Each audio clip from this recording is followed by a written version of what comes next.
جی السلام علیکم، میں ہوں اویس سلیم، اور آپ نے اگر ابھی تک اس چینل کو سبسکرائب نہیں کیا تو کر لیجئے تاکہ یہ گفتگو آئندہ بھی آپ تک پہنچتی رہے۔ پاکستان میں ہمیشہ یہ بحث رہتی ہے کہ ہمارے ملک میں جمہوریت ہے یا آمریت ہے۔ مسئلہ یہ ہے کہ جب آمرانہ حکومتیں آتی ہیں تو ان پر تو ظاہر ہے کوئی سوال نہیں اٹھا سکتا، لیکن جب جمہوری حکومتیں بھی آتی ہیں تو وہ اس طرح کے اقدامات کرتی ہیں کہ ان پر جو ہے وہ آمریت کا شبہ ہونے لگتا ہے، اور ایسے لگتا ہے کہ انہیں مطلق العنانی کا ایک شوق چرایا ہے کہ بس ہمیں پوچھنے والا کوئی نہ ہو اور ہم جو مرضی کرتے رہیں۔ اور اس میں نہ صرف یہ حکومتیں شامل ہوتی ہیں بلکہ ان حکومتوں کے پس پشت جو عناصر ہیں، جو ہمارے ملک میں اسٹیبلشمنٹ ہے، وہ بھی ان کو پش کرتی رہتی ہے کہ آپ آوازوں کو جو سوال اٹھا رہی ہیں، جو مشکل سوال کر رہی ہیں، ان کو بند کرنے کی کوشش کریں، ان کا گلا گھونٹنے کی کوشش کریں۔ اس کی ایک جو شکل ہے وہ آپ کو میڈیا پر جو کریک ڈاؤن ہوتا ہے اس میں نظر آتی ہے۔ جیسے آپ دیکھتے ہیں کہ ابھی حال ہی میں یہ جو پیکا کا قانون آیا ہے، اس کے پیچھے بھی اسٹیبلشمنٹ ہے، وہ بہت زور لگا رہے ہیں کہ کسی طریقے سے میڈیا کا جن بوتل میں بند کیا جا سکے، جو بار بار ہمیں آئی ایس پی آر کی طرف سے، کبھی ذرائع کی طرف سے یہ فیڈ کیا جاتا ہے میڈیا کو کہ جی آپ مثبت رپورٹنگ کریں، آپ بالکل جو ہے وہ اداروں پر تنقید نہ کریں، آپ بالکل جو ہے وہ ہماری پالیسیوں کو تنقید کا نشانہ نہ بنائیں۔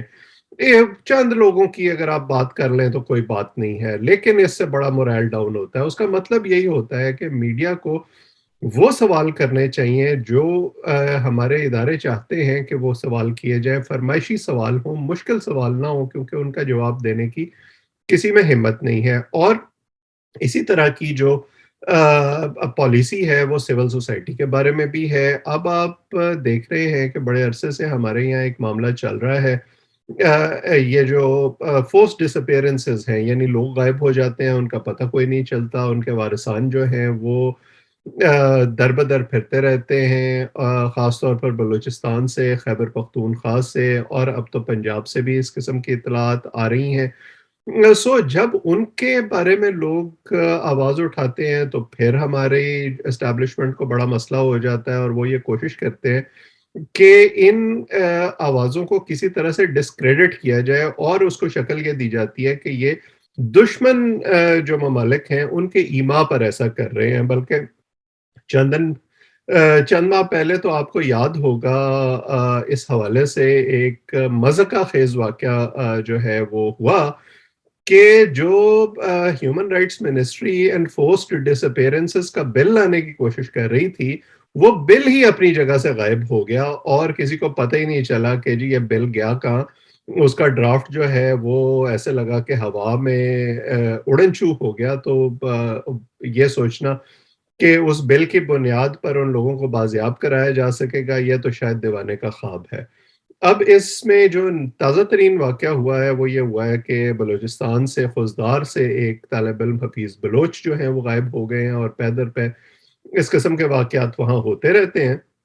اور اس پر جو مظاہرہ ہو رہا تھا، اب کافی human rights commission of Pakistan نے بھی اس پر آواز اٹھائی ہے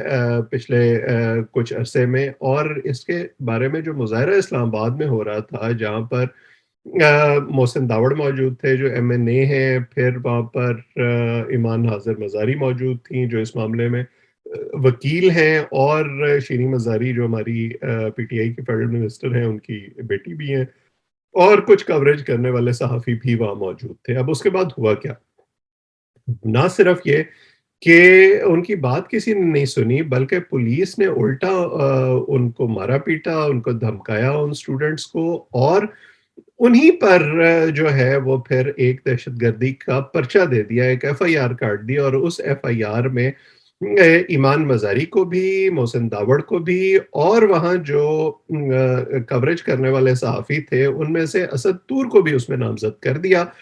اب یہ بڑی انٹرسٹنگ بات ہے کہ آپ اگر ایسے واقعات کو کور بھی کریں گے تب بھی آپ کو خطرہ ہو سکتا ہے، اور صرف ایک صحافی کو اس پر نشانہ بنایا گیا کیونکہ وہ صحافی ایسا ہے جو حکومت سے مشکل سوال پوچھتا ہے اپنے وی لاگز میں، اپنی تحریروں میں، اور وہ اس قسم کی کوریج نہیں کرتا جیسے ہمارے مقتدر ادارے اس سے چاہتے ہیں۔ ایمان مزاری بھی بھلے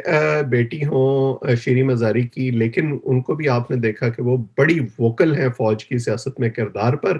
اور جو اس قسم کے ایکسٹرا کانسٹیٹیوشنل اقدامات اٹھاتی ہے ہماری اسٹیبلشمنٹ ان پر، تو ان پر بھی اس طرح کریک ڈاؤن ہوا، اگرچہ اسلام آباد ہائی کورٹ نے اب ان کی گرفتاری جو ہے وہ روک دی ہے، پولیس کو حکم دیا ہے کہ ان کو اس معاملے میں گرفتار نہ کیا جائے، لیکن سوال یہ ہے کہ مجھے کبھی اس قسم کے معاملات پر یہ سمجھ نہیں آتی کہ ہمارے جو مقتدر ادارے ہیں وہ چڑیا کو توپ سے مارنے کی کوشش کیوں کرتے ہیں۔ آپ جتنی محنت اس بات پر کرتے ہیں کہ کوئی سوال نہ اٹھائے، اس سے آدھی اس معاملے پہ کر لیں کہ آپ ان سوالوں کے مناسب جواب دیں اور آپ وہ حرکتیں ہی نہ کریں جن کی وجہ سے اس قسم کے سوالات اٹھانے کی ضرورت پیش آتی ہے، تو شاید معاملہ حل ہو جائے۔ اور پھر خود آپ چھوٹے معاملات کو اتنا سنو بال کر دیتے ہیں، اتنا بڑا کر دیتے ہیں اپنی غلطیوں کی وجہ سے کہ وہ پھر آپ کے لیے ان کو ہینڈل کرنا مشکل ہو جاتا ہے۔ اب یہ سارا جو پی ٹی ایم کا معاملہ چل رہا ہے، یہ کہاں سے شروع ہوا تھا؟ جب نقیب اللہ محسود کے معاملے پر جو ان کا ماورائے عدالت قتل ہوا تھا، اگر راؤ انوار کو سزا مل جاتی تو اس کے بعد ان کی شکایت دور ہو جاتی۔ آرمی چیف تک نے جنرل قمر جاوید باجوہ نے ایشور کیا نقیب اللہ محسود کے والد کو کہ آپ کو انصاف ملے گا، لیکن وہ انصاف کی امید لیے دنیا سے چلے گئے، انصاف نہیں ملا اور راؤ انوار جو ہے وہ اسی طرح سے اسٹیبلشمنٹ کی پروٹیکشن میں زندگی گزار رہا ہے اور اس کو وی آئی پی پروٹوکول مل رہا ہے اور اس کو ہاتھ لگانے کی کوئی جرت نہیں کر سکتا۔ اور اب ہم جو ہے وہ دنیا کو یہ سمجھانے کی کوشش کر رہے ہیں کہ نہیں نہیں، انصاف مانگنے والا اور اپنے حقوق مانگنے والا جو پی ٹی ایم سے تعلق رکھنے والا پشتون ہے وہ دہشت گرد ہے اور وہ ملک دشمن ہے اور وہ دشمن کے ہاتھوں میں کھیل رہا ہے۔ اسی طرح ہم سول سوسائٹی جب فورس ڈس اپیرنسز کی بات کرتی ہے تو بجائے اس کے کہ ہم ان کا جواب دیں، ہم یہ کہتے ہیں کہ جی نہیں نہیں، یہ لوگ تو دشمن کے ہاتھوں میں کھیل رہے ہیں، یہ تو فورن فنڈڈ ہیں، یہ تو ملک کی بنیادوں کو کمزور کرنا چاہتے ہیں۔ حالانکہ وہ آپ سے کیا کہہ رہے ہیں؟ وہ آپ سے تو یہ کہہ ہی نہیں رہے کہ آپ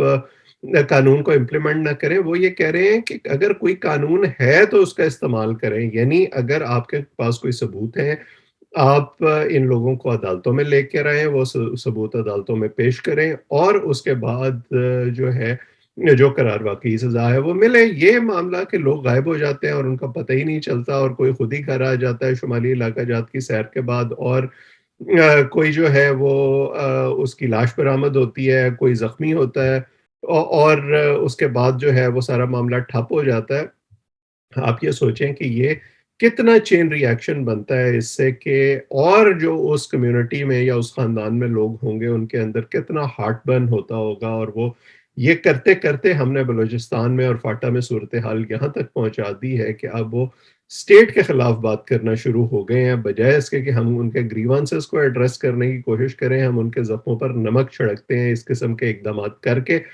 اور پھر وہ یہ سوال کرنے میں حق بجانب ہوتے ہیں کہ اگر اسی طرح کا کوئی مظاہرہ پنجاب کا کوئی لیڈر کر رہا ہوتا یا پنجاب کے اسٹوڈنٹس کر رہے ہوتے تو کیا ان پر بھی اسی طرح سے دہشت گردی کے مقدمے ہوتے؟ سو یہ ہماری ریاست کو سوچنا ہوگا کہ جب تک وہ اپنی پالیسیوں میں اس طرح کے تضادات دکھاتے رہیں گے،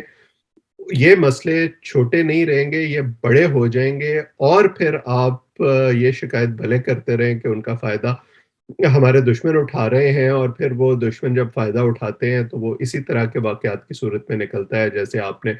پشاور میں دیکھا کہ اب اتنے عرصے کے بعد دوبارہ دہشت گرد دھماکہ ہوا ہے۔ سو اگر آپ اس طرح کے واقعات کو بڑا بننے سے روکنا چاہتے ہیں تو آپ کو نچلی سطح سے شروع کرنا ہوگا، یہ جو چھوٹے چھوٹے مسائل ہیں ان کو ایڈریس کرنا ہوگا، اور آپ کو لوگوں کے زخموں پر مرہم رکھنا ہوگا ایک سٹیپ آگے جا کر۔ اگر آپ اپنے جو ہائی پیڈسٹل ہے اس پر بیٹھے رہیں گے اور آپ یہ سمجھیں گے کہ آپ لوگوں کو مار کر، ان کو دبا کر، ان پر مقدمات کر کے، ان پر تشدد کر کے ان کی آواز دبا دیں گے، تو یہ آپ کی خام خیالی ہے، نہ ایسا پہلے ہوا ہے نہ یہ آئندہ ہو سکے گا، بلکہ اس سے مسائل مزید بڑھیں گے۔ آج اتنا ہی، آپ اس چینل کو سبسکرائب بھی کر لیں تاکہ یہ گفتگو آئندہ بھی آپ تک پہنچتی رہے۔ آپ سب کا بہت بہت شکریہ۔